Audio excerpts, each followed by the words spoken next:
ছাত্রদল নেতা সাম্য হত্যার বিচার দাবিতে ঢাকা বিশ্ববিদ্যালয়ে মশাল মিছিল। হত্যাকারীরা দ্রুত গ্রেফতার না হলে কঠোর কর্মসূচির হুঁশিয়ারি। মেট্রো রেলের নির্মাণ কাজে বেহাল দশা রাজধানীর প্রগতি সরণির। যানজট কমাতে পূর্বাচল ৩০০ ফিট থেকে মাদানী এভিনিউ হয়ে রামপুরা পর্যন্ত হচ্ছে করিডোর। আন্তঃব্যাংক লেনদেনে অনেকটা স্থিতিশীল ডলারের দাম উঠেছে মজুদের অভিযোগ। অস্থিরতা সৃষ্টির চেষ্টা হলে ব্যবস্থা, হুঁশিয়ারি বাংলাদেশ ব্যাংকের। সেন্ট মার্টিনে আইনশৃঙ্খলা পরিস্থিতির অবনতিতে উদ্বেগ। উপার্জন কমে যাওয়ায় অনেকে জড়াচ্ছে অপরাধে। এখন কোনো কাজ নাই, মানুষ বেকার হয়ে গেছে, কেউ চুর করতেছে, কেউ জুয়া খেলতেছে, কেউ গাঁজা খাইতেছে, এই অবস্থা। বিচার করবে, তারপর দিন মেম্বার যখন চেয়ারম্যান যখন যাবে রাস্তা দিয়া, তারপর টিল মেরে আপনার মানে কি মাথা ফাটিয়ে দিবে। 16 লাখ টাকা খরচে ইতালি যেতে গিয়ে লিবিয়ায় বন্দী শরীয়তপুরের 2 যুবক। দেশে ফিরতে 1,28,00,000 টাকা মুক্তিপণ। নির্যাতন করে আমাদের থেকে টাকা উদ্ধার করিয়া পাতানো গেম দিয়ে আমাদেরকে ওই জায়গায় হ্যাস্ত করে। গাড়ির পর মনে গেলে একজনের বইতো, তারপরে আবার হাতে পায় চক্ষু মুখু বাইন্দে আবার পাতলে আবার ফিটিত। কোরবানির ঈদ সামনে রেখে বড় গরু নিয়ে বিপাকে চুয়াডাঙ্গার খামারিরা। বিক্রির জন্য মিলছে না কাঙ্ক্ষিত ক্রেতা। ছোট পশু পালনের পরামর্শ প্রাণী সম্পদ বিভাগের।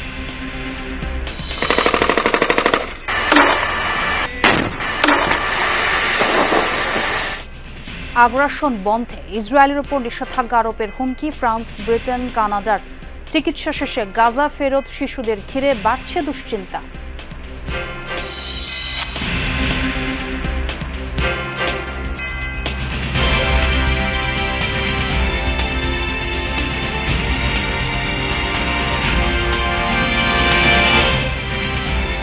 শিক্ষার্থী ও ছাত্রদল নেতা শাহরিয়ার আলম সাম্য হত্যার বিচার দাবিতে ঢাকা বিশ্ববিদ্যালয়ের হলো মশাল মিছিল। এর আগে সোমবার নানা কর্মসূচি পালন করে বিভিন্ন সংগঠন। তোলা হয় উপাচার্য ও প্রক্টরের পদত্যাগের দাবি। মামলার তদন্তে পুলিশের বিরুদ্ধে গাফিলতির অভিযোগ তাদের। হত্যাকারীরা দ্রুত গ্রেফতার না হলে কঠোর কর্মসূচির হুঁশিয়ারি দিয়েছে ছাত্র সংগঠনগুলো। ঢাকা বিশ্ববিদ্যালয়ের শিক্ষার্থী শাহরিয়ার আলম সাম্য হত্যার 6 দিন পার হলেও গ্রেফতার হয়নি সব আসামি। এই ঘটনায় ক্ষোভ জানিয়ে সোমবার বিভিন্ন কর্মসূচি পালন করে শিক্ষার্থীরা। বিচার চেয়েছে ছাত্র সংগঠনগুলো। সাম্য হত্যার প্রতিবাদে ক্যাম্পাসে মশাল মিছিল করেছে শাখা ছাত্রদলের নেতাকর্মীরা। টিএসসি থেকে শুরু হওয়া মিছিলটি ঢাকা বিশ্ববিদ্যালয়ের হলপাড়া প্রদক্ষিণ করে ভিসি চত্বরে শেষ হয়। পরে এক সংক্ষিপ্ত সমাবেশে ছাত্রদল নেতারা সাম্য হত্যার বিচার দাবি করেন। এ সময় উপাচার্যের ভূমিকা নিয়েও প্রশ্ন তোলেন বক্তারা। সাম্য হত্যাকাণ্ডের পরবর্তী সময়ে যারা সাম্যের হত্যাকাণ্ডকে ভিন্ন খাতে প্রবাহিত করার জন্য বিভিন্ন ন্যারেটিভ দাঁড় করিয়েছে, তাদেরও আইনের আওতায় আনার জন্য দৃঢ় দাবি জানাচ্ছি। এর আগে সাম্য হত্যার বিচার ও ভিসি প্রক্টরের পদত্যাগ সহ কয়েক দফা দাবিতে গ্রন্থাগার প্রাঙ্গণে সংবাদ সম্মেলন করে সন্ত্রাস বিরোধী শিক্ষার্থীরা। তারা এই খুনের সুষ্ঠু বিচার নিশ্চিতে পৃথক কমিটির দাবি জানায়। মামলার তদন্তে পুলিশের বিরুদ্ধে গাফিলতির অভিযোগ তাদের। এটি শুধু একজন ছাত্র নেতাকে ছুরিকাঘাতের ঘটনা নয়, এটি গোটা দেশের আইন শৃঙ্খলা পরিস্থিতি ভয়াবহ অবনতি ও নিরাপত্তাহীনতার নগ্ন প্রকাশ। এই প্রশাসন বহাল তবিয়তে থাকলে সাম্য হত্যাকাণ্ডের বিষয়টি জনমন থেকে ঝাপসা হয়ে গেলে এই বিষয়ে প্রশাসন একইভাবে দায় এড়ানোর ভূমিকা গ্রহণ করবে। ভ্রাম্যমাণ মানুষের অত্র এলাকা থেকে সরিয়ে পুনর্বাসনের জন্য সমাজ কল্যাণ অধিদপ্তর সহ যথাযথ সংশ্লিষ্ট কর্তৃপক্ষকে চাপ প্রয়োগ করতে হবে। শিক্ষার্থীদের নিরাপত্তার স্বার্থে ভবঘুরে মাদকাসক্ত মুক্ত ক্যাম্পাসের দাবিতে প্রক্টর অফিসের সামনে মানববন্ধন করেছে বাংলাদেশ গণতান্ত্রিক ছাত্র সংসদ।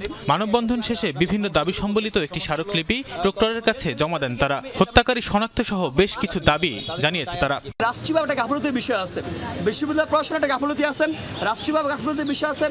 আমার মনে হয় যদি শুধুমাত্র ক্যাম্পাসটা নিরাপদ করতে চান, সেক্ষেত্রে বিশ্ববিদ্যালয় প্রশাসন পক্সিয়াল মোবাইল টিমের যে মেম্বার আছে, মেম্বার সংখ্যা বৃদ্ধি করতে পারে। দ্রুততম সময়ের মধ্যে সাম্য হত্যাকারীরা আইনের আওতায় না এলে কঠোর কর্মসূচি দেওয়ার হুঁশিয়ারি দিয়েছে ছাত্র সংগঠনগুলো। তানফির সিদ্দিক, টিপু, যমুনা নিউজ, ঢাকা। অনিয়ন্ত্রিত যানবাহন, যানজট আর মেট্রো রেলের নির্মাণ কাজের নাকাল প্রগতি সরণি। সড়কটির উপর চাপ কমাতে বিকল্প সড়ক বা করিডোর নির্মাণের পরিকল্পনা নিয়েছে ঢাকা উত্তর সিটি কর্পোরেশন। পূর্বাচল ৩০০ ফিট থেকে বসুন্ধরা আবাসিক মাদানী এভিনিউ আফতাবনগর হয়ে রামপুরা ব্রিজের সঙ্গে মিলবে সড়কগুলো। এরই মধ্যে মেট্রো রেল সহ সংশ্লিষ্ট সংস্থাগুলোর সাথে সমন্বয় করে সড়ক নির্মাণের পরিকল্পনা শুরু করেছে ডিএনসিসি। কর্মকর্তারা বলছেন, করিডোরগুলো চালু হলে কমবে জনদুর্ভোগ। আরও জানাচ্ছেন সহকর্মী ফয়সাল মাহমুদ।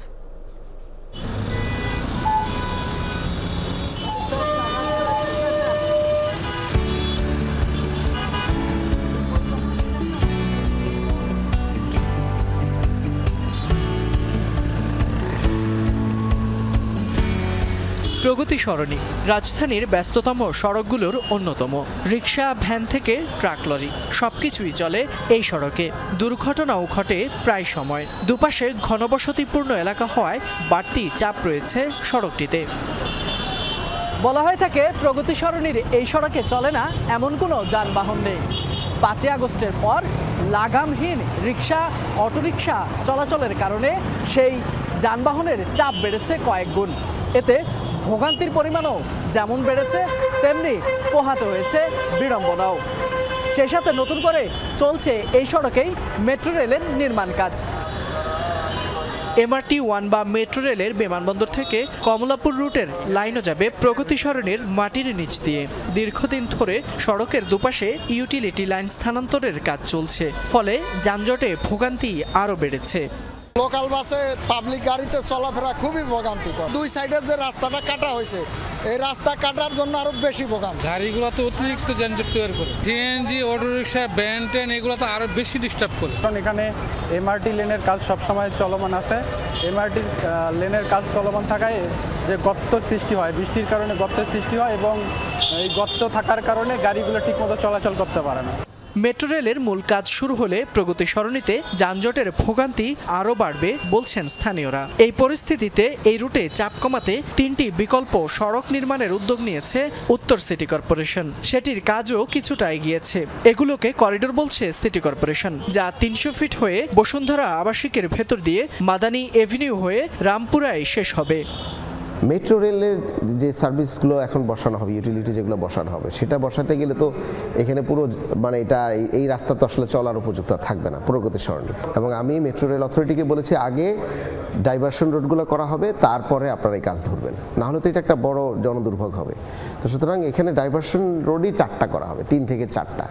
প্রথম সড়কটি পূর্বাচল এক্সপ্রেসওয়ের 2 নম্বর ইন্টারসেকশন থেকে বসুন্ধরা আবাসিক মাদানী এভিনিউ হয়ে ইউনাইটেড ইন্টারন্যাশনাল ইউনিভার্সিটি সানভ্যালি আবাসিকের ভেতর দিয়ে আফতাবনগর হয়ে মিলবে রামপুরা ব্রিজ। ফলে প্রগতি সরণি এড়িয়ে রামপুরায় যেতে পারবেন নগরবাসী। প্রগতি সরণির সাথে সম্পৃক্ত 300 ফিট যে এক্সপ্রেসওয়ে আছে, তার আগে আরেকটি করিডোর আছে, এরপরে 100 ফিটের একটি করিডোর আছে। এই সবগুলো করিডোর দিয়ে বসুন্ধরার ভিতর দিয়ে সেই রাস্তা দিয়ে যদি আমরা আফতাবনগর পর্যন্ত নিয়ে যেতে পারি, তাহলে এখানকার রেগুলার যে ট্রাফিক, সেই ট্রাফিক জ্যামটা কিন্তু অনেক সহনীয় পর্যায়ে যাবে।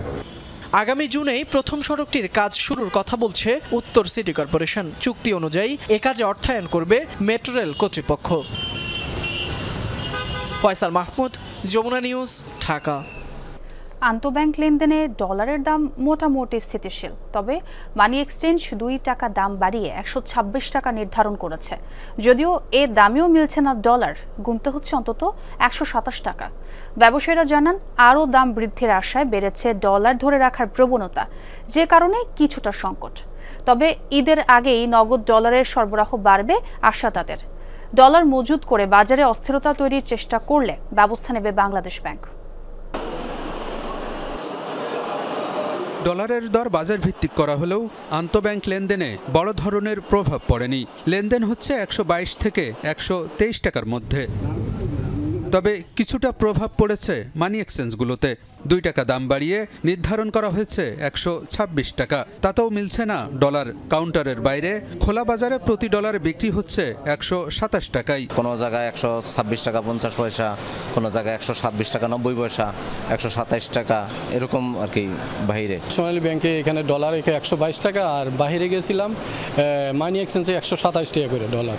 তো এখানে কম পাওয়াতেই আমরা এখান থেকে নিতেছি। ওখানে ডলার 127 টাকা, আরও অন্য ব্যাংকে গেছি, প্রাইভেট ব্যাংকেও বেশি। সোনালী ব্যাংকে 122 টাকা পেয়েছি। মানি এক্সচেঞ্জগুলোতে দেখা দিয়েছে নগদ ডলারের সংকট, কমেছে ক্রেতা বিক্রেতার আনাগোনা। অভিযোগ উঠেছে বাড়তি দামের আশায় অনেকে ডলার ধরে রাখছেন। কতদিন থেকে কোনো লেনদেন করতে পারছে না, কোনো কাস্টমার কিনতেও আসে না, বেচতেও আসে না। আমরা সব মানি এক্সচেঞ্জ বসা। মানি এক্সচেঞ্জের মধ্যে কোনো লোক আছে? আপনি বলেন কোনো লোক আছে? কোনো লোক নাই, কোনো লেনদেন নাই। কেন নাই? আমার যতটুকু ধারণা সবাই ওই ধরে বসে রয়েছে, এটা আরও বাড়তে পারে। আমরা যদি কমে কিনতে পারি তাহলে আমরা বিক্রি করতে পারি, আপনার পাসপোর্ট টিকিট ভিসা দিকে দিতে পারি, তাও লিমিটেড। মানি চেঞ্জার অ্যাসোসিয়েশনের সভাপতি জানান, ডলারের বিনিময় হার বাজার ভিত্তিক করা হলেও তাদের কোনো নির্দেশনা দেওয়া হয়নি, যে কারণে এ খাতের ব্যবসায়ীরা আছেন ধোঁয়াশার মধ্যে। বাজার স্থিতিশীল রাখতেই 2 টাকা দাম বৃদ্ধির কথাও জানান তিনি। আমরা তো পর্যবেক্ষণে আছি, আমাদের তো এখনো সেরকম কোনো নির্দেশনা আসে নাই।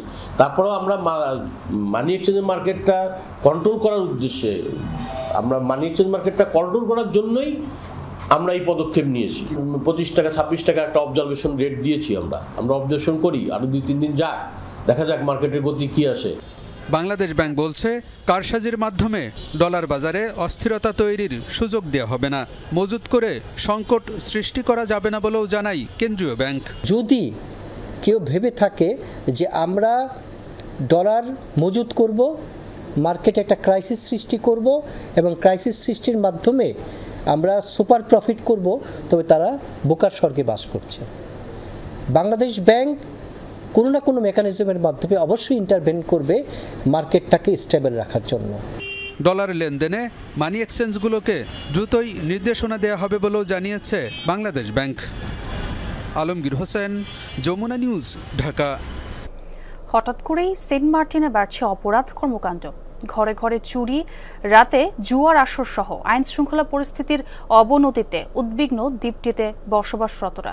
তাদের দাবি, পর্যটক আগমন সীমিত করায় জীবিকা হুমকির মুখে, ফলে অপরাধে জড়াচ্ছে অনেকে। দেশের একমাত্র প্রবাল দ্বীপ সেন্ট মার্টিন, যেখানে বসবাসরত প্রায় 10,000 মানুষের জীবন জীবিকা পর্যটন নির্ভর। পরিবেশ ও জীববৈচিত্র্য সুরক্ষায় পর্যটকদের যাতায়াত সীমিত করার পর পাল্টেছে সেন্ট মার্টিনের চিত্র। স্থানীয়দের দাবি, সবারই উপার্জন কমেছে, বিকল্প পথ সাগরে মাছ ধরাও বন্ধ, ফলে অপরাধে জড়াচ্ছে অনেকে। এখন কোনো কাজ নাই, মানুষ বেকার হয়ে গেছে, কেউ চুর করতেছে, কেউ জুয়া খেলতেছে, কেউ গাঁজা খাইতেছে, এই অবস্থা। কোনো কাজকর্ম নাই সবার, সেই জন্য এখানে তারা কোনো পথ না দেখিয়া চুরি করতেছে আর কি। বিচার করবে, তারপর দিন মেম্বার যখন চেয়ারম্যান যখন যাবে রাস্তা দিয়া, তারপর টিল মেরে আপনার মানে কি মাথা ফাটিয়ে দিবে। বিশেষ করে প্রতিদিন কারো না কারো গরু, ছাগল, সৌরবিদ্যুতের সোলার, অটোরিকশার ব্যাটারি চুরি হচ্ছে। সন্ধ্যার পর বসছে জুয়ার আসর। আইন শৃঙ্খলার অবনতিতে উদ্বিগ্ন স্থানীয়রা। ওটা আমি নিয়োগ করেছি কোরবান দিব বলে, চুরি হয়ে গেছে, আর কি করবো। বাস গিয়ে আলো যার গাই, মাল সামান আলো যার গাই, বেশি চুরি করে লাগে। সোলার নিয়ে যাচ্ছে, তারপর হচ্ছে ব্যাটারি নিয়ে যাচ্ছে, তার নিয়ে যাচ্ছে খেটে, এগুলা বিক্রি করে তারা হয়তো চলতেছে। বিজিবি, নৌবাহিনী, কোস্টগার্ডের পাশাপাশি পুলিশ তাদের নিয়মিত টহল জোরদার করেছে দাবি করলেও স্বস্তিতে নেই দ্বীপের মানুষ। পেট্রোল ডিডি সবসময় নিয়োজিত আছে। চুরির ব্যাপারে এখনো পর্যন্ত কোনো অভিযোগ আমার কাছে আসে নাই। আসলে আমি আইনের যে ব্যবস্থা নেওয়া প্রয়োজন সেটা আমি নেব। জামশেদ চৌধুরী, যমুনা নিউজ। অবৈধ পথে ইতালি যাত্রা করে ফিরে এসেছেন লিবিয়া থেকেই। উল্টো গুনতে হয়েছে 1,28 লাখ টাকা। মুক্তিপণের এই বিপুল টাকা খরচ করেও অমানবিক নির্যাতন সহ্য করে দেশে ফিরতে হয়েছে শরীয়তপুরের 2 যুবককে। মাফিয়াদের হাত থেকে ছাড়িয়ে আনতে জমি আর সম্পদ বিক্রি করে নিঃস্ব পরিবার, তার উপর ঋণের বোঝা। ভাগ্য বদলের আশায় জমি বেচে 16 লাখ টাকা চুক্তিতে ইতালি যাওয়ার স্বপ্নে ঘর ছেড়েছিলেন শরীয়তপুরের আলতাফ ও আহসান। ফিরে এসেছেন ঋণের বোঝা আর ভয়াবহ নির্যাতনের দুঃসহ স্মৃতি নিয়ে। ভুক্তভোগীদের অভিযোগ, স্থানীয় দালাল হারুন লস্কর ও তার ছেলে ইমন লস্করের প্রতারণার শিকার হয়ে হারাতে হয়েছে সব। ভারত ঘুরে 1 মাস রাখা হয় তাদের শ্রীলঙ্কায়, এরপর দুবাই, মিশর হয়ে নেওয়া হয় লিবিয়ার বেঙ্গাজিতে। তাদেরকে বেচে দেয়া হয় মাফিয়াদের কাছে। সেখানেই আটকে রেখে মুক্তিপণের জন্য চলে অমানবিক নির্যাতন। ধাপে ধাপে জনপ্রতি 64 লাখ টাকা করে মুক্তিপণ দেওয়ার পর 7 মে দেশে ফিরেছেন দুজন। অত্যাচার করে জিমি করে অনেক কারেন্টের শর্ট দেয়, পাইপ দিয়ে পিটায়, অনেক কিছু করে, করার পর নির্যাতন করে আমাদের থেকে টাকা উদ্ধার করিয়া পাতানো গেম দিয়ে আমাদেরকে ওই জায়গায় হ্যাস্ত করে। প্লাস দিয়ে মনে করলে নৌক যেটা চাপ দিয়ে ধরিয়া টাকার কথা বলে, আমার গাড়ির পুর মনে করলে একজনের বইতো, তারপরে আবার হাতে পায় চক্ষু মুখু বাইন দিয়ে আবার পাত তুললে আবার পিটাইতো, 3-4 জনে পিটাইতো। ভুক্তভোগী পরিবার ও এলাকাবাসী জানায় প্রলোভন দেখিয়ে ইতালির কথা বলে স্থানীয় লোক ঠিক করে হারুন লস্কর। লিবিয়ায় নিয়ে মাফিয়া ও মানব পাচারকারীদের সহায়তায় মুক্তিপণ আদায় করে ইমন লস্কর। জমি বিক্রি আর সুদের বিনিময়ে আনা টাকায় ছেলেকে জীবিত ফিরে পেলেও পাওনাদারের চাপে দুশ্চিন্তায় পরিবার। বা ইটালি গেলে টাকা পয়সা একটু ইনকাম করব, আমাকে ভাগ্যটা ভালো হইব, আমরা ভালোভাবে চলতে পারুম, খাইতে পারুম, এ কারণে পাঠাইছি। পাঠাইয়া হন দেখি উল্টা আরো বিপদ, যা আসিল বিটাবাড়ি হন আরো ব্যাগ শেষ হয়ে গেল। আমার ফোন দিয়া দেখাইতো, পিড়াইতো আর দেখাইতো যে টাকা আন, শালার বেটা টাকা আন, আর নাইলে তোর মারি আলেন। লোন নিয়েছি, লোনের জন্য বাড়িতে থাকতে পারি না স্যার, কিন্তু দালালের কাছে গেলে দালাল কয় কিসের টাকা, টাকা নাই কোনো। আমাকে বুঝাইছি বিভিন্নভাবে, এত লোক পাঠাইছি, তোমাকে ছেলে দাও পাঠাই দিই। তবে এসব অভিযোগ অস্বীকার করেছেন হারুন লস্কর। আমি জীবনে বিদেশ করে এসেছি, বিদেশ গেছি, একটা লোকের মাধ্যমে তার থেকে ভিসা নিয়েছি বা তাহলে কন্ট্যাক্ট করে গেছি, ওরকমই আমি আবার আমার ছেলেদেরকে ওইভাবে একটি লোকজন ধরিয়া কোথায় ফরিদপুর বাড়ি, কোথায় ঢাকা বাড়ি, হ্যাঁ এইভাবে ধরে ধরে আমরা বিদেশ পাঠিয়েছি। এটা কোনো দিনই আমি নেই, কোনোদিন নেও নি, আমাকে দেয়ও নি, আর এই ব্যাপারে কোনো ডকুমেন্টস প্রমাণ কোনো রকম কিছু নেই। বেশ কয়েকজনকে আটক করা হলেও জেলায় মানব পাচার চক্রের একাধিক সদস্য সক্রিয়, কাউকেই ছাড় দেয়া হবে না বলে জানিয়েছেন পুলিশ সুপার। কিছু কিছু চক্র যারা এই কাজ করে যাচ্ছে, তো এদের বিরুদ্ধেও আমাদের গোয়েন্দা নজরদারি অব্যাহত আছে এবং একই সাথে টাইম টু টাইম তাদের বিরুদ্ধে আইনের ব্যবস্থা গ্রহণ করে যাচ্ছি। পুলিশ ও গণমাধ্যমের তথ্য মতে অবৈধ পথে লিবিয়া হয়ে ইতালি যেতে এখন পর্যন্ত শরীয়তপুরের অন্তত 24 যুবক নিখোঁজ রয়েছে। SM Shakil, Jamuna news, Shariatpur. বৈষম্য বিরোধী ছাত্র আন্দোলন পরিচয়ে হাক্কানি পাবলিশার্সের মালিককে গ্রেফতারের দাবিতে রাজধানীর ধানমন্ডির একটি বাসার সামনে অবস্থান নিয়ে বিক্ষোভ করে একদল তরুণ। সোমবার দিবাগত রাতে তারা ধানমন্ডির 4 নম্বর সড়কের 36 নম্বর বাসার সামনে অবস্থান নেয়। এ সময় আওয়ামী লীগ বিরোধী নানা স্লোগান দেয় তারা। তাদের অভিযোগ, হাক্কানি পাবলিশার্সের প্রকাশক গোলাম মোস্তফা স্বৈরাচারের দোসর, তাই তাকে গ্রেফতার করতে হবে। এ সময় পুলিশের জরুরি নম্বর 999 কল দিয়ে সহায়তা চান গোলাম মোস্তফা। পরে পুলিশ ঘটনাস্থলে যেয়ে পরিস্থিতি নিয়ন্ত্রণে আনে। বাকবিতণ্ডে জড়ালে 3 জনকে থানায় নিয়ে যায় পুলিশ।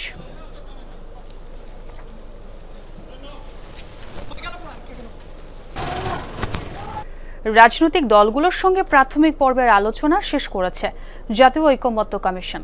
শিগগিরই দ্বিতীয় পর্যায়ের আলোচনা শুরু হবে। কমিশনের সহসভাপতি ডক্টর আলী রিয়াজ মনে করেন, দলগুলোর মতামতের ভিত্তিতে দ্বিতীয় পর্যায়ের আলোচনার মধ্য দিয়ে জাতীয় সনদের খসড়া তৈরি করতে পারবে কমিশন।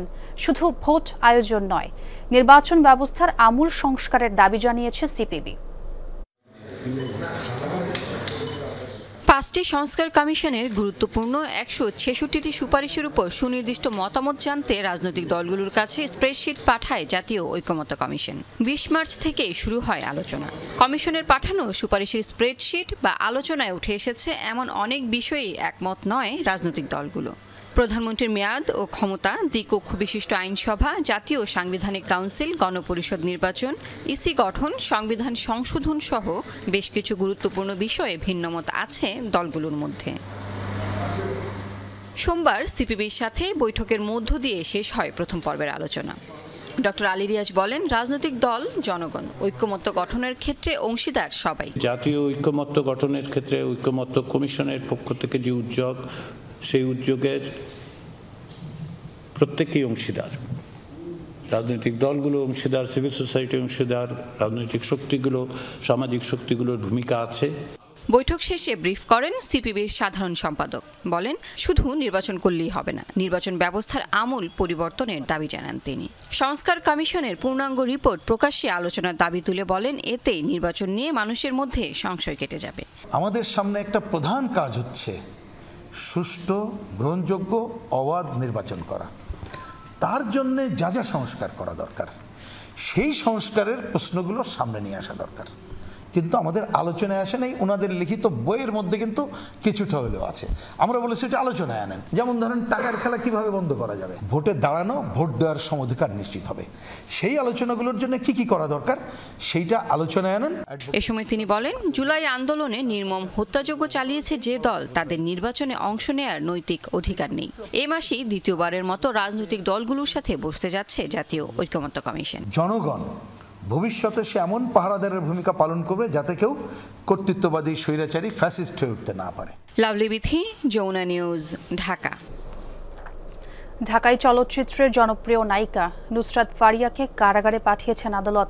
জামিনের আংশিক শুনানির শেষে সোমবার ঢাকার মেট্রোপলিটন ম্যাজিস্ট্রেট সারা ফারজানা হকের আদালত এই আদেশ দেন। জামিনের পূর্ণাঙ্গ শুনানি আগামী বৃহস্পতিবার। রাজধানীর ভাটারা থানায় দায়ের হওয়া জুলাই আগস্টের একটি হত্যা চেষ্টা মামলায় গ্রেফতার দেখিয়ে নুসরাতকে সিএমএম আদালতে হাজির করা হয়। সকালে কঠোর নিরাপত্তায় ঢাকার সিএমএম আদালতে হাজির করা হয় ঢাকায় চলচ্চিত্রের জনপ্রিয় নায়িকা নুসরাত ফারিয়াকে। এর আগে তাকে গ্রেপ্তার দেখানো হয় জুলাই আগস্টের একটি হত্যা চেষ্টা মামলায়। তদন্ত কর্মকর্তা রিমান্ডের আবেদন না করলেও মামলার তদন্ত শেষ না হওয়া পর্যন্ত নুসরাত ফারিয়াকে কারাগারে আটক রাখার আবেদন জানান। অপরদিকে আইনজীবীর মাধ্যমে জামিন চান নায়িকা। আদালতে শুনানি চলাকালে পুরোটা সময় মাথা নিচু করে নিশ্চুপ ছিলেন নুসরাত।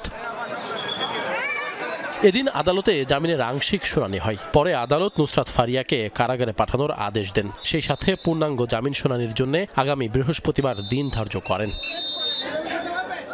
রাষ্ট্রপক্ষের আইনজীবী শুনানিতে বলেন, নুসরাত ফারিয়া ফ্যাসিবাদের সহযোগী ছিলেন। তারা ফ্যাসিস্টের সঙ্গে হাত মিলিয়ে ফ্যাসিস্টকে সহযোগিতা করে যেসব জনগণ তাদেরকে ভালোবেসেছিল ওদের বিরুদ্ধে তারা দাঁড়িয়েছে এবং তাদেরকে হত্যা করার জন্য, তাদেরকে ক্রস ফায়ার দেওয়ার জন্য, তাদেরকে রাজনীতি বিচ্ছিন্ন করার জন্য, তাদেরকে পঙ্গু করার জন্য, তাদেরকে বাড়িঘর ছাড়া করার জন্য এবং এক কথায় দেশের মানুষের মৌলিক অধিকার হরণ করার জন্য তারা ফ্যাসিস্টকে সহযোগিতা করেছে। নুসরাতের আইনজীবীদের দাবি, মিথ্যা অভিযোগে গ্রেপ্তার করা হয়েছে তাকে। বিদেশে পালিয়ে যাওয়ার কোনো ইচ্ছাই ছিল না নুসরাতের। সরকার পক্ষ বলেছে উনি পালিয়ে যেতে চেয়েছেন। আপনি যদি দেখেন জুলাই থেকে এই পর্যন্ত ৩-৪ বার উনি দেশের বাইরে ট্রিটমেন্টের জন্য, শুটিংয়ের জন্য যে আবার চলে এসেছেন, তার কিন্তু পালানোর কোনো ইন্টেনশন বা মোডাস অপারেন্ডি নেই। আদালতের কার্যক্রম শেষে আলোচিত এই নায়িকাকে কাশিমপুর মহিলা কারাগারে পাঠানো হয়। এর আগে রোববার সকালে থাইল্যান্ড যাওয়ার উদ্দেশ্যে শাহজালাল আন্তর্জাতিক বিমানবন্দরে গেলে ইমিগ্রেশন পুলিশ তাকে আটকে দেয়। পরে তাকে সোপর্দ করা হয় ভাটারা থানায়। এরপর ফারিয়াকে গ্রেপ্তার দেখিয়ে জিজ্ঞাসাবাদের জন্য বিকেলে নেওয়া হয় মিন্টো রোডের গোয়েন্দা পুলিশ কার্যালয়ে। ভাটারা থানার একটি হত্যা চেষ্টা মামলায় 207 নম্বর ব্যক্তি হিসেবে তার নাম রয়েছে। 2015 সালে যৌথ প্রযোজনার সিনেমার মাধ্যমে বাংলা চলচ্চিত্রে অভিষেক হয় নুসরাত ফারিয়ার। এক দশকে 2 বাংলা মিলিয়ে 20টির মতো সিনেমায় কাজ করেছেন এই নায়িকা। 2023 সালে মুক্তিপ্রাপ্ত মুজিব একটি জাতির উপকার চলচ্চিত্রে শেখ হাসিনার চরিত্রে অভিনয় করেন ফারিয়া। অভিনয়ের পাশাপাশি অন্যায়ের বিরুদ্ধেও সোচ্চার ছিলেন। জুলাই আন্দোলনে ছাত্রদের পক্ষে অবস্থান নিয়ে বেশ কিছু স্ট্যাটাসও দেন ফেসবুকে। আশিক মাহমুদ, যমুনা নিউজ, ঢাকা। জুলাই আগস্টের আন্দোলন দমাতে যাদের নির্দেশে গণহত্যা হয়েছে তাদের অনেকেই বিদেশে পালিয়ে গেছেন নির্বিঘ্নে, কিন্তু মামলায় ঢালাও আসামি করার কারণে অনেকে গ্রেফতার হচ্ছেন যাদের সঙ্গে পতিত আওয়ামী লীগের তেমন কোনো সম্পর্কই ছিল না। সবশেষ চিত্রনায়িকা নুসরাত ফারিয়াকে গ্রেফতারের পর বিষয়টি আবারও সামনে এসেছে। সমালোচনা হচ্ছে সবখানে। খোদ সরকারের উপদেষ্টাদের মধ্যেও এমন ঘটনায় দ্বিমত দেখা যাচ্ছে। নিরীহ কাউকে গ্রেফতার করা হবে না, সরকারের এমন বক্তব্য কাজে আসছে না। অনেকবার বলছি কেউ যেন ভোগান্তির শিকার না হয়, এই জন্য আমরা অবশ্যই ব্যবস্থা নিব। আমরা বলছি শুধু দুষ্কৃতিকারী যেন আইনের আওতায় আসে এবং শাস্তি ভোগ করে, কোনো একটা নিরীহ লোক যেন কোনো অবস্থায় শাস্তি ভোগ যেন না করে, এই ব্যবস্থা আমরা অবশ্যই নেব। তদন্ত ছাড়া নিরীহ কাউকে মামলা বা গ্রেপ্তার করে হয়রানি করা হবে না। অন্তর্বর্তী সরকারের বিভিন্ন মহল থেকে এমন বক্তব্য এসেছে বারবার। পুলিশ প্রধানও এমন আশ্বাস দিয়েছিলেন। বাস্তবে এই আশ্বাসের প্রতিফলন কতটুকু তা নিয়ে প্রশ্ন উঠেছে। পুলিশের সকল পর্যায়ের কর্মকর্তারা এই নির্দেশ পেয়েছেন যে নিরীহ লোককে যেন গ্রেপ্তার করা না হয়। সর্বশেষ নায়িকা নুসরাত ফারিয়াকে গ্রেপ্তারের পর বিষয়টি আবারও সামনে এসেছে। রোববার থাইল্যান্ডে যাবার সময় বিমানবন্দরে তাকে আটকে দেয় ইমিগ্রেশন পুলিশ। সোপর্দ করা হয় ভাটারা থানায়। পরে জুলাই গণ অভ্যুত্থানের একটি হত্যা চেষ্টা মামলায় ফারিয়াকে গ্রেপ্তার দেখিয়ে নেওয়া হয় ডিবি কার্যালয়ে। এই ঘটনায় ছবি জঙ্গন সহ সবখানে সমালোচনা শুরু হয়েছে। অনেকেই সামাজিক যোগাযোগ মাধ্যমে লিখছেন, জুলাই আন্দোলনের সময় বিদেশে থেকে ছাত্র জনতার পক্ষে অবস্থান নিয়ে একাধিক স্ট্যাটাস দিয়েছিলেন নুসরাত, তারপরও কেন ঢালাও গ্রেপ্তার? সংস্কৃতি উপদেষ্টা মোস্তফা সরোয়ার ফারুকী নুসরাত ফারিয়ার গ্রেপ্তারে বিব্রত হয়েছেন বলে ফেসবুকে স্ট্যাটাস দিয়েছেন। আইনজীবীরা বলছেন, তদন্ত ছাড়া এভাবে গ্রেপ্তার করলে মূল অপরাধীরাই পার পেয়ে যাবে। গণহারে প্রচুর মামলা হয়েছে, বাদীকে তাকে কেউ চিনে না, আসামিকে তাকে কেউ চিনে না, অর্থাৎ যাচ্ছে তাই অবস্থা। তখন আমরা কথা বলার পরে আদেশ আসলো যে তদন্ত ছাড়া কাউকে গ্রেপ্তার হবে না। ভালো একটা আদেশ এসছে অবশ্যই, কারণ আপনি অপরাধী ছাড়া নিরপরাধী কেউ যদি এই ঘেরাকলে পড়ে যদি ক্ষতিগ্রস্ত হয়, এটি রুল অফ ল এর ব্যত্যয়। তো সুতরাং সেই প্রেক্ষিতে এই কাজও হয়েছে। এখন নুসরাত ফারিয়ার গ্রেপ্তারের পরে এই প্রশ্নটা আমার মনে এসছে যে তাহলে কি সরকার সরে এসছে কিনা, সেটি সরকারকে ব্যাখ্যা করতে হবে। অভিনেত্রী নুসরাত ফারিয়ার গ্রেপ্তারের বিষয়ে সচিবালয়ে স্বরাষ্ট্র উপদেষ্টা জানিয়েছেন, তার বিরুদ্ধে সুনির্দিষ্ট মামলা থাকায় গ্রেপ্তার করা হয়েছে। ফারিয়াকে নিয়ে সংস্কৃতি উপদেষ্টার বক্তব্য তার ব্যক্তিগত বলেও মন্তব্য করেন স্বরাষ্ট্র উপদেষ্টা। এখন তার নামে যদি কেস থাকে আপনি কি করবেন? আপনি তো আবার যদি ছেড়ে দিলে আবার আপনি কিন্তু বলবেন স্যার আপনি ছেড়ে দিচ্ছেন। জুলাই আগস্টে ছাত্র জনতার আন্দোলনের সময় হত্যা ও হত্যা চেষ্টার প্রকৃত অপরাধীদের কাঠগড়ায় দাঁড় করানোর কথাই বলছেন সবাই। আশিক মাহমুদ, যমুনা নিউজ, ঢাকা। কোরবানি ঈদ উপলক্ষে বড় আকারের গরু প্রস্তুত করে দুশ্চিন্তায় চুয়াডাঙ্গার খামারিরা। বিদেশি জাতের গরু হৃষ্টপুষ্ট করেও পাওয়া যাচ্ছে না কাঙ্ক্ষিত ক্রেতা। জেলার বাইরে গরু পাঠানোর চিন্তা করলেও মিলছে না সাড়া। খামারে নেই ব্যাপারীদের আনাগোনা। প্রাণী সম্পদ কর্মকর্তাও বলছেন, বাজারে ছোট গরুর চাহিদা বেশি। দেশের বিভিন্ন বাজারে যেসব বিশালদেহী গরুর দেখা মেলে তার অংশবিশেষ চুয়াডাঙ্গা অঞ্চলের। জেলার প্রত্যন্ত গ্রামে গড়ে উঠেছে খামার। প্রতি বছর কোরবানি ঈদের মাসখানেক আগে থেকে শুরু হয় বিকিকিনি,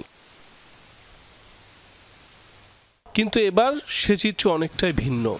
ঈদের বাকি আর মাত্র সপ্তাহ দুয়েক।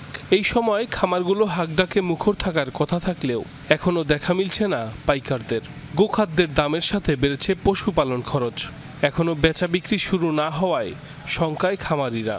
এবছরে খাবারের দাম অতিরিক্ত বেশি। গরু ধরেন বড় বড় খামারে গরু 1200 1350 কেজি করে ওজন, 1400 কেজি পর্যন্ত গরু ওজন আছে। এইসব গরুদের বড় বড় পার্টি দরকার আমাদের তো পার্টি নাই। তো বড় বড় গরু যদি বিক্রি না হয় তাহলে তার মালিকও সমস্যায় রয়েছে, দুশ্চিন্তায় রয়েছে। সরকারের কাছে আবেদন করে আসছি যে মানুষের খাবারে যেভাবে ভর্তুকি দেওয়া হয়, গোখাদ্য যেহেতু বাড়ির থেকে আসে আমাদের ম্যাক্সিমাম আইটেম, এই খাবারের প্রতি ভর্তুকি দেওয়ার জন্য আমরা বারবার রিকোয়েস্ট করছি, বাট এটা এখনও পর্যন্ত সেভাবে হয়নি। খাবারের সঙ্গে এবং গরুর মাংসের সঙ্গে কোনো মিল নেই। প্রাণী সম্পদ কর্মকর্তা জানান, বাজারে ছোট আকারের গরুর চাহিদা বেশি, তাই ছোট গরু পালনে খামারিদের গুরুত্ব দেওয়ার পরামর্শ দেওয়া হচ্ছে। বাহিরের পার্টি এবারে কম আসতেছে, তাদেরকে মূলত যোগাযোগটা রাখতে হবে। আমরা প্রচার প্রচারণা চালাচ্ছি। আমাদের ছোট গরুর চাহিদাটা বেশি, ছোট গরুর দিকে ঝুঁকতে হবে বেশি। এবছর কোরবানির জন্য জেলার 1100 খামারে 2 লাখ পশু প্রস্তুত করা হয়েছে। এর মধ্যে 75,000 পশু অন্য জেলাতে পাঠাতে চায় খামারিরা। সাইফ আহমেদ, যমুনা নিউজ। নিজস্ব বোতল ওয়াটার ট্রিটমেন্ট প্ল্যান্ট আছে খুলনা ওয়াসার। প্রতিষ্ঠানের আয় বাড়াতে নির্মিত হলেও ঘটছে ঠিক উল্টো। বেশিরভাগ মানুষ এই পানির বোতলের কথা জানেই না। বিক্রি কম থাকায় অনেক সময়ই বন্ধ থাকে প্রতিষ্ঠান। সচেতন মহলের অভিযোগ, দুর্নীতি আর লুটপাটের রাজত্বে লোকসান গুনতে হচ্ছে ওয়াসার। কথা ছিল খুলনা ওয়াসাকে অর্থনৈতিকভাবে সবল করে তুলবে তাদের নিজস্ব বোতল ওয়াটার ট্রিটমেন্ট প্ল্যান্ট। প্রায় 20 কোটি টাকা ব্যয়ে 2016 সালে নগরীর বয়রা বাজার এলাকায় নিজস্ব জমিতে স্থাপন করা হয়। 2021 সালের সেপ্টেম্বর থেকে উৎপাদনে আসে প্রতিষ্ঠানটি, কিন্তু গেল প্রায় 5 বছরেও লাভের মুখ দেখেনি। উল্টো গিলে খেয়েছে ওয়াসার প্রায় কোটি টাকা। ওয়াসার হিসাবে গেল 4.5 বছরে এখান থেকে আয় হয়েছে 1,22,000 টাকা, ব্যয় 2,09,36,000, অর্থাৎ প্রতি বছর প্রায় 20 লাখ টাকা ভর্তুকি দেওয়া হয়েছে ওয়াসার কোষাগার থেকে। নির্বাহী প্রকৌশলী কামাল হোসেনের সাফাই, প্রতিষ্ঠান পলিসির কারণেই লোকসান হচ্ছে। দায়িত্বে থাকা প্রশাসক বলছেন এটিকে লাভজনক প্রতিষ্ঠানে উন্নীতকরণের চেষ্টা চলছে। যেমন অন্যান্য কোম্পানি ইনসেন্টিভ দেয়, যেমন কিছু তারা ফ্রি দেয় বা অনেক সময় তারা ডিউ রাখে, এইরকম অনেক, যেগুলো আমাদের সরকারি ডিপার্টমেন্টে আসলে এগুলো তো অফিসিয়াল ম্যাটার, তাই না? এগুলো অনুমোদনের ব্যাপার, আমরা নিজেরা ইন্ডিভিজুয়াল ডিসিশন নিতে পারি। তদন্তে প্রমাণিত হয় তার বিরুদ্ধে ব্যবস্থা নেওয়া হবে, যে তিনি অন্য কোম্পানির প্রফিট দেখছেন কিনা বা তার মধ্যে কোনো হাইড করার প্রবণতা আছে কিনা, এটি আমি দেখব এবং সত্যতা পেলে প্রয়োজনীয় ব্যবস্থা তার বিরুদ্ধে নেওয়া হবে। মধুমতি নদী এবং ভূগর্ভস্থ পানি এই দুইয়ের পরিশোধনে সুপেয় পানি প্রস্তুত হয় এখানে। কাঁচামাল থেকে বোতলের ক্যাপ, বোতল, লেবেল সহ সবই তৈরি হয় প্ল্যান্টে। কাজ করছেন 13 জন কারিগর। উৎপাদিত পানি 300 মিলিলিটার 10 টাকা, 500 মিলি 15, 1 লিটার 20 টাকা। এছাড়া 2, 3 এবং 5 লিটারেরও বোতল আছে। সুন্দরবন পিওর ড্রিঙ্কিং ওয়াটার নামে মোড়কজাত হয় বোতলগুলো। পিফর্ম তৈরি করি, বোতল তৈরি করি, ফিলিং করি, লেবেলিং করি। আমি হলাম টেকনিশিয়ান, টেকনিক্যাল মেশিনে প্রবলেম হলে আমরা এগুলো সারি। 4 জন ডিলারের ভিতরে আমাদের অর্ডার দিলে আমরা তাদেরকে পৌঁছায় দিয়ে আসি। তবে এই পানি বাজারে পাবেন কিনা তা নিয়ে রয়েছে সন্দেহ। প্ল্যান্টের গা ঘেঁষা দোকানগুলোতেও মিলবে না সুন্দরবন মোড়কের কোনো বোতল। স্থানীয় অনেকেই নাম শোনেননি কখনো। জবাবদিহিতার অভাব আর লুটপাটকে দুষছেন সচেতন মহল। তোমার যেটা চাইবে সেটাই তোমার রাখতে হবে, এখন সেটা চায় না, এই জন্য তো রাখতে পারি না ওইভাবে। এরা যে কোনো পানি সাপ্লাই করে কিংবা এই ধরনের সেবা দেয় সেটা আমরা জানিও না। মার্কেটিং পলিসিটা হয়তো একটু বাড়াইলে মনে হয়তো ভালো হয়, বা অ্যাডের দরকার আছে। আমি দুর্নীতি করছি, আমি মার্কেট তৈরি করতে পারছি না, কিন্তু আমার কোনো জবাব দিতে নাই। আমি লোকসান করছি, আমাকে জবাবদিহি করতে হচ্ছে না। অন্য সব কোম্পানি মার্কেটে আছে, তাদের সাথে একজনের যোগসাযোগে নিজের কোম্পানিকে, নিজের উৎপাদিত পণ্যকে লোকসান দিয়ে তাদেরকে লাভবান করছি। 19,75,00,000 টাকা ব্যয়ে নির্মিত অত্যাধুনিক এই প্ল্যান্ট থেকে প্রতিদিন প্রায় 1 লাখ বোতল পানি উৎপাদন করা সম্ভব, কিন্তু বিক্রি না হওয়ায় প্রায় বন্ধ থাকে প্ল্যান্টটি। সাবরিনা লিজা, যমুনা নিউজ। বাংলাদেশে কয়েকটি পণ্য আমদানিতে ভারতের নিষেধাজ্ঞার বিরূপ প্রভাব স্থলবন্দরগুলোয়। কমেছে নিষেধাজ্ঞার বাইরে থাকা অন্য পণ্যবাহী ট্রাকের চলাচল। এতে রাজস্ব আদায় কমে গেছে। কর্মহীন শ্রমিক ও ব্যবসায়ীরা দুদেশকে আলোচনার মাধ্যমে সমস্যা সমাধানের দাবি তাদের। বেনাপোল দেশের সবচেয়ে বড় স্থলবন্দর। এই বন্দরটি দিয়ে প্রতিদিন গড়ে 200 থেকে 250 পণ্যবাহী ট্রাক যায় পেট্রাপোলে। বাংলাদেশি কয়েকটি পণ্য আমদানিতে ভারতের নিষেধাজ্ঞার পর বদলেছে সেই চিত্র। বন্দর সংশ্লিষ্টদের তথ্যমতে বর্তমানে প্রতিদিন গড়ে 100 থেকে 120টি ট্রাক আসা যাওয়া করছে ভারতের পেট্রাপোলে। এর মধ্যে নেই নিষেধাজ্ঞা দেয়া পণ্যের ট্রাক। যেগুলোর এলসি পুরনো সেগুলো পাঠানোর চেষ্টা চলছে। প্রায় 3,000 3,500 শ্রমিক আছে এবং কর্মচারী আছে 2,000। এইভাবে যদি কর্মকাণ্ড আস্তে আস্তে কমে যায় আমাদেরকে বাড়ি ফিরে যেতে হবে। আমাদের পর খুব চাকরিজীবী যারা রয়েছে, আমরা কর্মজীবী রাখছি, লিভার এর শ্রমিক রয়েছে, এদের আমাদের খুব কষ্টকর হয়ে যাচ্ছে। গত অর্থবছরে বেনাপোল দিয়ে 17,659 কোটি টাকার পণ্য রফতানি হয়েছিল। গত 6 মাসে রফতানি হয়েছে 11,577 কোটি টাকার পণ্য। নিষেধাজ্ঞার প্রভাব পড়ছে আমদানি রফতানি বাণিজ্যে, কমছে রাজস্ব আদায়।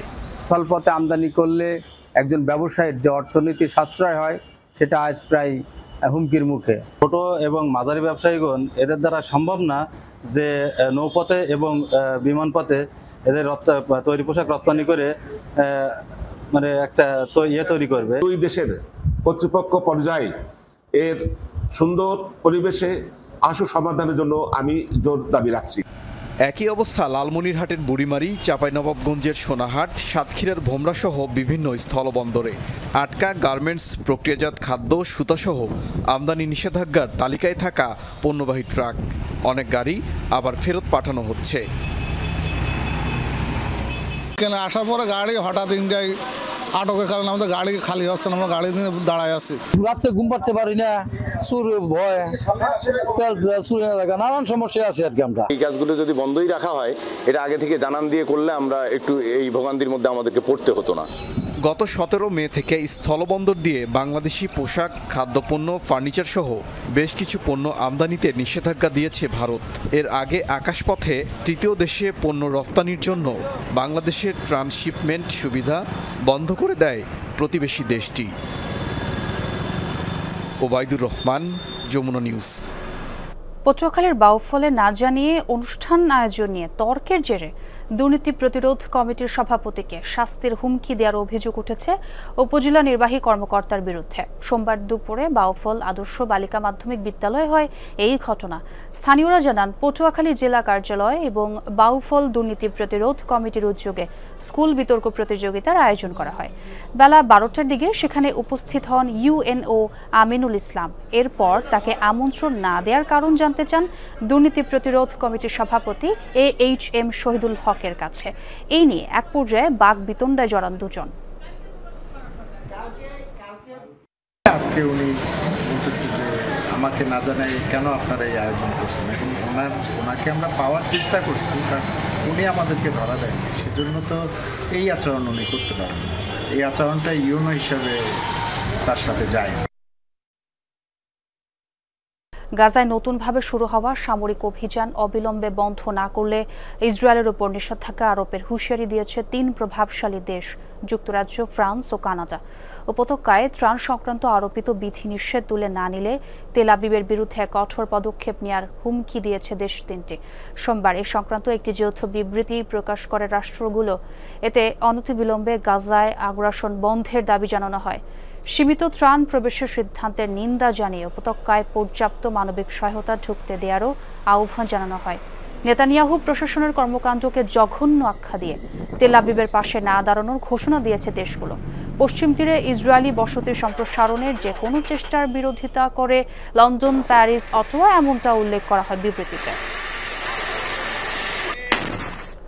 জর্ডানের চিকিৎসা শেষে গাজায় ফেরত পাঠানো হয়েছে 17 শিশুকে, কিন্তু তাদের অনেকেরই সম্পন্ন হয়নি চিকিৎসা, দরকার ফলো আপ। যুদ্ধ পরিস্থিতিতে কিভাবে সম্পন্ন হবে তাদের সেবাদান তা নিয়ে চিন্তিত অভিভাবকরা। প্রয়োজনীয় ওষুধ, খাবার ও ভালো পরিবেশ না থাকায় অসুস্থ শরীর নিয়েই মানবেতর জীবনযাপন করছে শিশুগুলো। যে কোনো সময় ঘটতে পারে স্বাস্থ্যের অবনতি। হৃদরোগে আক্রান্ত 5 মাস বয়সী শিশু নেভিন জন্ম তার এমন এক স্থানে যেখানে টার্গেট করে নিয়মিত হত্যা করা হচ্ছে শিশুদের। বেঁচে থাকায় যেখানে এক সংগ্রাম, সেখানে তার চিকিৎসার চিন্তা তো কল্পনাতীত। গাজায় জন্মানো এ কন্যা শিশু ও তার মাকে কিছুদিন আগে জর্ডান পাঠানো হয় চিকিৎসার জন্য। সেখানে সফলভাবে সম্পন্ন হয় ছোট্ট নেভিনের ওপেন হার্ট সার্জারি। কিন্তু এখানেই তো চিকিৎসার শেষ নয়, পুরোপুরি সুস্থ হতে দরকার নিয়মিত ফলো আপ। জর্ডান সরকারের কাছে নেভিনের মায়ের অনুরোধ ছিল তাদেরকে যেন আরও কিছুদিন থাকতে দেয়া হয় সেখানে, কারণ গাজায় ফিরে কোনোভাবেই সম্ভব নয় শিশুটির চিকিৎসা চালিয়ে যাওয়া। উল্টো বোমা ও নানা যুদ্ধাস্ত্রের শব্দে হতে পারে স্বাস্থ্যের অবনতি। কিন্তু মঞ্জুর করা হয়নি তার এই আবেদন। ফেরত পাঠিয়ে দেওয়া হয় গাজায়, কারণ সীমিত এ সেবা গ্রহণের সুযোগ। নেভিনকে ফেরত পাঠালেই কেবল তার জায়গায় চিকিৎসার সুযোগ পাবে গাজার আরেকটি শিশু। সন্তানের স্বাস্থ্য নিয়ে এখন খুবই চিন্তিত শিশুটির মা বাবা। যখন বলা হলো আমার মেয়েকে নিয়ে গাজায় ফিরতে হবে, ভীষণ অবাক হয়েছিলাম, কারণ ওর চিকিৎসা এখনো শেষ হয়নি। একজন রোগী হিসেবে ওর সেবা পাওয়ার অধিকার রয়েছে। এখানে এখনো যুদ্ধ চলছে, পরিস্থিতি খুবই ভয়াবহ, বিশুদ্ধ পানিও নেই। খুব সহজেই ও আবার অসুস্থ হয়ে পড়তে পারে। এখানে আমার মেয়ে গরম আবহাওয়া একটি তাঁবুর মধ্যে আছে, চারপাশে মাছি আর ভাইরাস, কোনো ওষুধ নেই। আমার সন্তানের চিকিৎসা, ডায়পার ও দুধ দরকার। তার হৃৎপিণ্ডে ছিদ্র রয়েছে, সে রোগের ওষুধও গাজায় পাওয়া যায় না।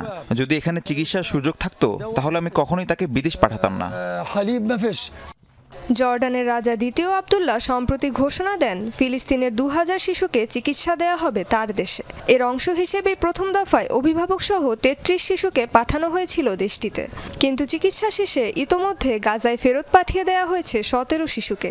নেভিনের মতো তাদের অনেকেরই এখনো পুরোপুরি শেষ হয়নি চিকিৎসা, তার আগেই ফেরত পাঠিয়ে দেওয়া হয়েছে যুদ্ধবিধ্বস্ত ভূমিতে।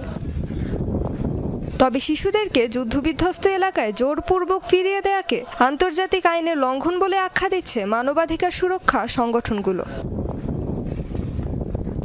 রেজবানা সাইমা, যমুনা নিউজ। পাকিস্তানের সেনাবাহিনীর সাথে বন্দুকযুদ্ধে কমপক্ষে 12 সন্ত্রাসী নিহত হয়েছে। খাইবার পাখতুনখোয়া এবং বেলুচিস্তান প্রদেশে দুদিনের অভিযানে তাদের প্রাণ যায়। এ সময় গোলাগুলিতে নিহত হয় দেশটির নিরাপত্তা বাহিনীর 2 সদস্য। সোমবার এক বিবৃতিতে বিষয়টি নিশ্চিত করে পাকিস্তান ISPR। জানানো হয় নিহতরা সবাই বিচ্ছিন্নতাবাদী গোষ্ঠী টিটিপি এবং BL এর সদস্য। গোয়েন্দা তথ্যের ভিত্তিতে রাজ্য দুটির বিভিন্ন স্থানে চালানো হয় অভিযান। দীর্ঘদিন ধরেই নিষিদ্ধ ঘোষিত সশস্ত্র গোষ্ঠী তেহরিকি তালেবান বা টিটিপির শক্ত ঘাঁটি হিসেবে পরিচিত আফগান সীমান্তবর্তী রাজ্যগুলো। ইসলামাবাদের অভিযোগ গোপনে সন্ত্রাসীদের মদত দিয়ে আসছে নয়াদিল্লি। গেল 5 মাসে প্রায় 300 সন্ত্রাসী হামলা হয়েছে খাইবার পাখতুনখোয়ায়। যুক্তরাজ্যে 3 ইরানি নাগরিকের বিরুদ্ধে গুপ্তচর বৃত্তির অভিযোগ আনা হয়েছে। এর প্রেক্ষিতে পরস্পরের কূটনীতিকদের তলব করেছে ইরান ও যুক্তরাজ্য। বিবিসির তথ্যমতে অভিযুক্তরা 2024 সালের আগস্ট থেকে 2025 সালের ফেব্রুয়ারি পর্যন্ত আশ্রয় প্রার্থী হিসেবে ব্রিটেনে বসবাস করছিলেন। দেশটির মেট্রোপলিটন পুলিশ জানায় এ সময় অভিযুক্তরা গুপ্তচর বৃত্তির কাজে যুক্ত ছিলেন। এ ঘটনায় ব্রিটিশ পররাষ্ট্র মন্ত্রণালয় লন্ডনে নিযুক্ত ইরানি রাষ্ট্রদূতকে তলব করে। পাল্টা পদক্ষেপ হিসেবে তেহরানেও ডাকা হয় ব্রিটিশ কূটনীতিককে। ইরানের অভিযোগ রাজনৈতিক স্বার্থেই তাদের 3 নাগরিককে গ্রেফতার করেছে ব্রিটিশ প্রশাসন। ইউক্রেনের যুদ্ধবিরতির বিষয়ে মার্কিন প্রেসিডেন্ট ডোনাল্ড ট্রাম্প এবং রাশিয়ার প্রেসিডেন্ট ভ্লাদিমির পুতিনের মধ্যে ফোন আলাপ হয়েছে। টানা 2 ঘণ্টা হয় আলোচনা, যাকে গঠনমূলক উল্লেখ করেছে উভয় দেশের নেতারা। তবে যুদ্ধ বন্ধে আসেনি চূড়ান্ত কোনো সমাধান। ট্রাম্পের আশ্বাস এ লক্ষ্যে দ্রুতই আলোচনায় বসবে মস্কো কিয়েভ। এ বিষয়ে রুশ প্রেসিডেন্ট ভ্লাদিমির পুতিনও দিয়েছেন ইতিবাচক ইঙ্গিত। ট্রাম্পের সাথে খোলাখুলি কথা বলার পর তিনি জানান কিয়েভের সাথে সমঝোতায় আসতে আপত্তি নেই মস্কোর।